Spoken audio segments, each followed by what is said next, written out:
CPM-ലുള്ളിലെ കണ്ണൂരിലും തളിപ്പറമ്പിലെയും തോൽവിക്ക് കാരണം എന്താണെന്ന് ഇപ്പം CPM കണ്ടുപിടിച്ചിരിക്കുകയാണ്. ഇത്രയും നാൾക്ക് ശേഷം ഇപ്പോഴാണ് അവർ കണ്ടുപിടിക്കുന്നത് എന്താണ് കാരണമെന്ന്. അതിന്റെ ഒരു റിവ്യൂ റിപ്പോർട്ടൊക്കെ പുറത്തു വന്നേക്കുമല്ലേ. അതായത് കബഡി നിരത്തിയാണോ അതോ മറ്റുള്ളവരെ വിളിച്ചു ചോദിച്ചിട്ടാണോ എങ്ങനെയൊക്കെയോ അതിന്റെ ഇവരുടെ ഭാഗത്തു നിന്നുള്ള CPM-ന്റെ നേതൃത്വത്തിൽ നിന്നുള്ള വീഴ്ചകൾ എന്തെല്ലാം എന്ന് പതുക്കെ ഇവർ പഠിച്ചു വരികയാണ്.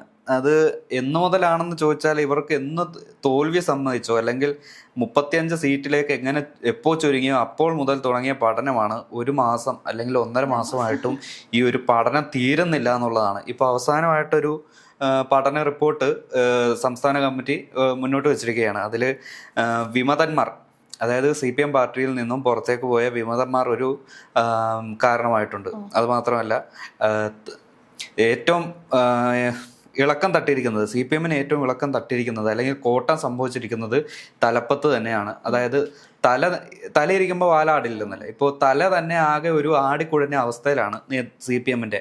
ഇപ്പോൾ ആ ഒരു CPM-ന്റെ നേതൃത്വത്തിന് തന്നെ, ആ ഒരു സംസ്ഥാന നേതൃത്വം തന്നെ അല്ലെങ്കിൽ ആ ഒരു തലപ്പത്തിരിക്കുന്നവർ തന്നെ ഈ ഒരു CPM-ന്റെ വിഭാഗീയതയ്ക്ക് അല്ലെങ്കിൽ ഈ ഒരു തകർച്ചയ്ക്ക് കാരണമായി എന്നാണ് ഇപ്പോൾ CPM-ന്റെ പുതിയ പഠന കണ്ടെത്തലുകൾ. പയ്യന്നൂരിലെ കുഞ്ഞികൃഷ്ണൻ ആണെങ്കിലും തളിപ്പറമ്പിലെ TK ഗോവിന്ദനാണെങ്കിലും പാർട്ടിക്കുള്ളിലെ അവർക്ക് സഹി കെട്ടാണ് അവർ പാർട്ടിയിൽ നിന്ന് പുറത്ത് വന്നത് തന്നെ. അവർ UDF സപ്പോർട്ടോടുകൂടി അവർക്ക് വലിയ പിന്തുണയോടുകൂടിയാണ് വിജയിച്ചത്. അതിലൂടെ അവരെ കാണിച്ചു കൊടുത്ത്, അതായത് CPM ആയാലും അവിടുത്തെ പാർട്ടിയിലെ ജനങ്ങളാണെങ്കിലും പാർട്ടിയല്ല ഒരു വ്യക്തിയാണ് വലുതെന്ന് കാണിച്ചു കൊടുത്തതല്ലേ. അല്ല, CPM-നെ സംബന്ധിച്ചോളം ഒരു വ്യക്തിയല്ല വലുതാവേണ്ടത്, പാർട്ടി തന്നെയാണ്. ഈ CPM എന്നത് പിണറായി വിജയനിലേക്ക് ചുരുങ്ങിയപ്പോഴാണ് ഈ ഒരു CPM എന്ന പാർട്ടിക്ക് അപജയം സംഭവിച്ചത്. അങ്ങനെ ഇനി സംഭവിക്കരുത്, അല്ലെങ്കിൽ മൂന്നാമതൊരു പിണറായി സർക്കാർ വരരുത്, അല്ലെങ്കിൽ പിണറായി തന്നെ നയിക്കരുത് എന്ന രീതിയിലുള്ള ഒരു പ്രചരണം ആ ഒരു സമയത്ത് വലതുപക്ഷ പാർട്ടികൾ ചെയ്തിരുന്നു. അത് ഒന്ന്. അത് മാത്രമല്ല, ഇപ്പം ഈ ഇവർക്ക് അടുത്ത CM ആയി അല്ലെങ്കിൽ അടുത്ത മുഖ്യമന്ത്രിയായി ചൂണ്ടിക്കാണിക്കാൻ പിണറായി മാത്രമേ ഉണ്ടായിരുന്നുള്ളൂ. മറ്റൊരാളെ എടുത്ത് കാണിക്കാൻ ഈ CPM-ന് കഴിഞ്ഞില്ല. അത് ഏറ്റവും മറ്റൊരു വീഴ്ചയാണ്. അത് മാത്രമല്ല, ഇപ്പം ഈ വി കുഞ്ഞികൃഷ്ണൻ ആയാലും TK ഗോവിന്ദനായാലും ഈ CPM-ന്റെ കണ്ണൂർ ഘടകത്തിലുള്ള ഏറ്റവും വലിയ ഒരു എന്താ പറയുക, ഒരു അട്ടിമറി അല്ലെങ്കിൽ ആ ഒരു അവരുടെ അല്ലെങ്കിൽ പിണറായി വിജയന്റെ താല്പര്യാർത്ഥം ജില്ലാ സെക്രട്ടറി ആയിരിക്കുന്ന KK രാഗേഷിന്റെ നേതൃത്വത്തിലുള്ള തീരുമാനങ്ങളെ എതിർത്തതിനാണ് ഈ രണ്ടുപേരും ഈ പാർട്ടി വിട്ട് തന്നെ പുറത്തു പോകാൻ കാരണം. അവരുടെ ഉള്ളിൻ്റെ ഉള്ളിൽ ഇപ്പോഴും ആ ഒരു കമ്മ്യൂണിസത്തിന്റെ കനൽ കെടാതെ ആള് കത്തുന്നുണ്ട്. അതുകൊണ്ട് തന്നെ അവർക്ക് വോട്ട് ചെയ്ത UDF-കാർ മാത്രമല്ലല്ലോ, അത് CPM-കാർ തന്നെയാണെന്ന് അവർ പലതവണ പറഞ്ഞിട്ടുണ്ട്. ഇപ്പോൾ അവരുടേതായിട്ടുള്ള ജില്ലാ കമ്മിറ്റി യോഗത്തിൽ ഒരു വനിതാ നേതാവിനെ CPM പ്രവർത്തകർ പരസ്യമായി ആക്ഷേപിക്കുകയും കയ്യേറ്റം ചെയ്യാൻ ശ്രമിക്കുക വരെ ചെയ്തിട്ടുണ്ടല്ലോ. അപ്പോൾ ഇതിനെല്ലാം കുറിക്കുന്നത് എന്താണെന്ന് വെച്ചാൽ ഈ കണ്ണൂർ ഘടകത്തിലുള്ള ഒരു വിഭാഗീയതയുണ്ട്. രണ്ട് പക്ഷത്തുള്ള ഒരു വിഭാഗീയതയുണ്ട്. ഒന്ന് ഔദ്യോഗിക പക്ഷം, അതായത് പിണറായി വിജയന്റെ നോമിനി ആയിട്ടുള്ള KK രാഗേഷിന്റെ ഒരു ഏകപക്ഷീയമായിട്ടുള്ള ഒരു പക്ഷമുണ്ട്. അതിനെതിരെ അല്ലെങ്കിൽ അവർക്കെതിരെ അംഗം കുറിച്ചുകൊണ്ടാണ് TK ഗോവിന്ദൻ അല്ലെങ്കിൽ വി കുഞ്ഞികൃഷ്ണൻ രണ്ടുപേരും വിമതരായി മത്സരിക്കുന്നത്. അപ്പം അത് മാത്രമല്ല, ഈ ജില്ലാ ഘടകത്തിൽ നിന്ന് തിരഞ്ഞെടുപ്പിന് കണ്ണൂരിൽ നിർത്തേണ്ട സ്ഥാനാർത്ഥികളുടെ ലിസ്റ്റ് അത് സംസ്ഥാന സെക്രട്ടേറിയറ്റ് തിരുത്തി. കാരണം സംസ്ഥാന സെക്രട്ടറി ആരാണ്? MV ഗോവിന്ദന്റെ ഭാര്യയാണ് തളിപ്പറമ്പിൽ കൊണ്ടുപോയി മത്സരിപ്പിച്ചത്. അപ്പൊ ഇതിനോടുള്ള എതിർപ്പ് കൊണ്ടാണ് TK ഗോവിന്ദൻ അവിടുന്ന് CPM-ൽ നിന്ന് മാറി വിമതനായി അവിടെ തന്നെ ശ്യാമളക്കെതിരായി മത്സരിച്ചത്. അപ്പോൾ ഇവരുടെ ഈ CPM-ന്റെ സംസ്ഥാന നേതൃത്വം ചെയ്തത് തെറ്റാണെന്ന് ആ ഒരു തിരഞ്ഞെടുപ്പ് റിസൾട്ടോടെ അവിടെ തെളിയിച്ചു. എന്നിട്ടും ആ ഒരു സ്ഥാനാർത്ഥിത്വം പാളിയിട്ടില്ല എന്ന് MV ഗോവിന്ദൻ പലതവണ വാദിച്ചിരുന്നു. അതായത് എന്താ പറയുക, ഒരു ഫെമിനിസ്റ്റ് സപ്പോർട്ട് ഉള്ള രീതിയിൽ, അതായത് ഈ ആൺമേൽക്കോയ്മ തകർക്കാനുള്ള രീതിയിലാണ് ഈ ഒരു ശ്യാമളയെ മത്സരിപ്പിക്കാൻ ശ്രമിച്ചത്. അല്ലെങ്കിൽ ഇതുപോലൊരു കാൻഡിഡേറ്റിനെ അവിടെ മത്സരിപ്പിച്ചാൽ വിജയിക്കുമോ എന്നറിയാനുള്ള പരീക്ഷണമായിരുന്നു. അങ്ങനെയൊക്കെ പലതരം പ്രചരണങ്ങൾ അല്ലെങ്കിൽ പലതരം ന്യായീകരണങ്ങൾ വേണ്ടി വന്നു ഈ സംസ്ഥാന സെക്രട്ടറിക്ക് ഒന്ന് പിടിച്ചു നിൽക്കാൻ. പിന്നെ ഒരു കാര്യം എന്താണെന്ന് വെച്ചാൽ, വലതുപക്ഷ മാധ്യമങ്ങളിലൂടെ ഇവർ പറയാത്ത കാര്യങ്ങൾ, അതായത് അവലോകന റിപ്പോർട്ടിൽ പറയാത്ത കാര്യങ്ങൾ മാധ്യമങ്ങളിൽ പ്രചരിച്ചു. ആ ഒരു പ്രചരിച്ച കാര്യങ്ങൾ അണികളിലൂടെ സംസ്ഥാന നേതൃത്വത്തെ നേരെ തിരിച്ചെത്തി. കാരണം ജനവികാരമാണ് മാധ്യമങ്ങളിലൂടെ പുറത്തു വന്നത്. ആ ജനവികാരമാണ് ഈ പാർട്ടി സംസ്ഥാന നേതൃത്വത്തിലേക്ക് എത്തിയത്. അത് അംഗീകരിക്കാൻ ഇതുവരെ CPM തയ്യാറായിട്ടില്ല. ഈ ജനവികാരം സ്വീകരിക്കാൻ തയ്യാറാകാത്ത CPM ഇനി ഏത് കാലത്ത് തിരുത്തലുമായി അല്ലെങ്കിൽ ഏത് കാലത്ത് തെറ്റ് തിരുത്തി പുതിയൊരു CPM ആയി തിരിച്ചു വരും?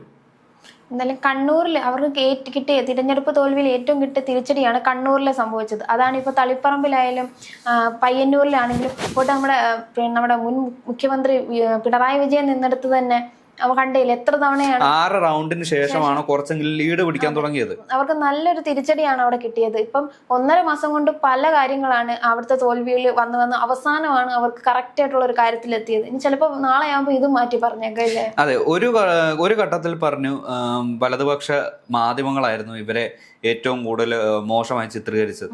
പക്ഷെ ഈ തെരഞ്ഞെടുപ്പ് സമയത്ത് ഏറ്റവും കൂടുതൽ PR ചെയ്തത് ഇതേ മാധ്യമങ്ങൾ തന്നെയല്ലേ? ഇതേ മാധ്യമങ്ങൾക്ക് തന്നെ മതിയായ ലക്ഷങ്ങൾ കൊടുത്തും അല്ലെങ്കിൽ കോടികൾ കൊടുത്തും PR വർക്ക് നിങ്ങൾ തന്നെ ചെയ്തില്ലേ? അപ്പോഴത്തേക്കിനും അവരുടേതായിട്ടുള്ള തൊഴിൽ അവർ ചെയ്തു. വലതുപക്ഷ മാധ്യമങ്ങൾ അല്ലെങ്കിൽ ഇടതുപക്ഷ മാധ്യമങ്ങളായാലും അല്ലെ, രണ്ടും വേണ്ട, മാധ്യമങ്ങൾ, മീഡിയസ് അവരവരുടെ ജോലി ചെയ്തു.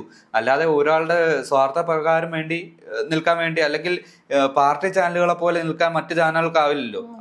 അവരുടേതായിട്ടുള്ള പോളിസി ഉണ്ട്. ഇപ്പൊ അവർക്ക് കിട്ടുന്ന ഡീറ്റെയിൽസ് അനുസരിച്ച് വാർത്തകളായിരിക്കും അപ്പ് ചെയ്യുന്നത്.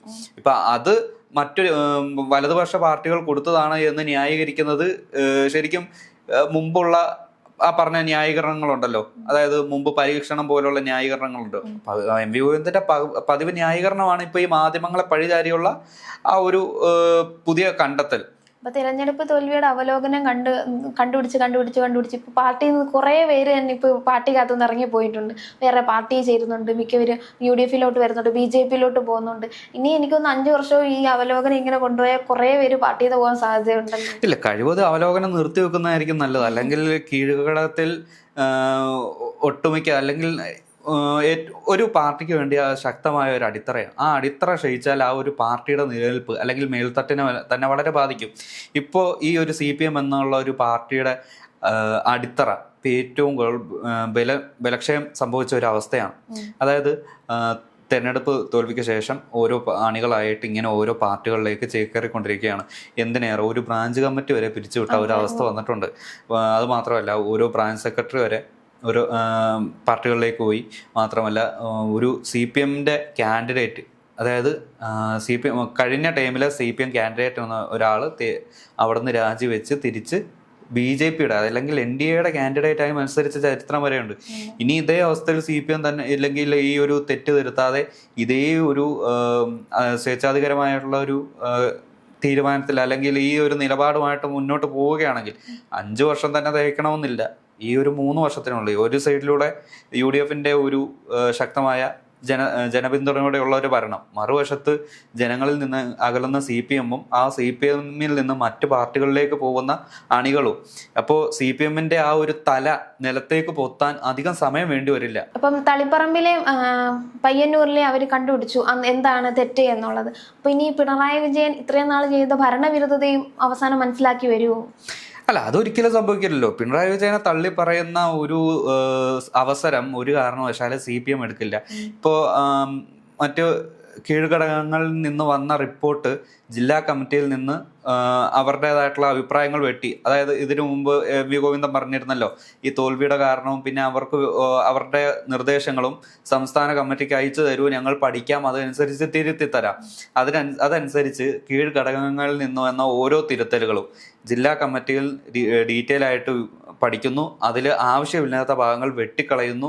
അവിടെ നിന്ന് നേരെ സംസ്ഥാന കമ്മിറ്റിയിലേക്ക് എത്തുന്നു. ആ സംസ്ഥാന കമ്മിറ്റിയിൽ ഇവർക്ക് താല്പര്യമുള്ളത് മാത്രം എടുത്തിട്ട് മറ്റുള്ളത് തള്ളിക്കളയുകയാണ്. അതായത് ചിലര് നമ്മൾ പറയില്ലേ, അതായത് എല്ലാവരും ഓരോ കാര്യം പറയും, നമ്മൾ ഈ ചെവിയിലൂടെ കേട്ട് ഈ ചെവിയിലൂടെ കളയുക. അത് തന്നെയാണ് ഇപ്പൊ ചെയ്തിരിക്കുന്നത്. അതായത് ഇവർക്ക് വേണ്ടി ആവശ്യമുള്ളത് മാത്രം സ്വീകരിക്കുക, അല്ലാത്തവയെ തള്ളി പറയുക. എക്കാലത്തും അല്ലെങ്കിൽ ഇപ്പോൾ കുറച്ചു കാലമായി CPM തുടർന്നു വരുന്ന ഒരു അടിസ്ഥാന നയമാണിത്. ഈ ഒരു അടിസ്ഥാന നയത്തിലാണ് ഇപ്പോൾ MV ഗോവിന്ദന്റെ അല്ലെങ്കിൽ പിണറായി വിജയന്റെയും ഒരു നിലപാടിരിക്കുന്നത്. ഈ ഒരു നിലപാട് എന്ന് തിരുത്തുന്നോ അന്ന് ഈ CPM-ന് ഒരു ശാപമോക്ഷം ഉണ്ടാവും.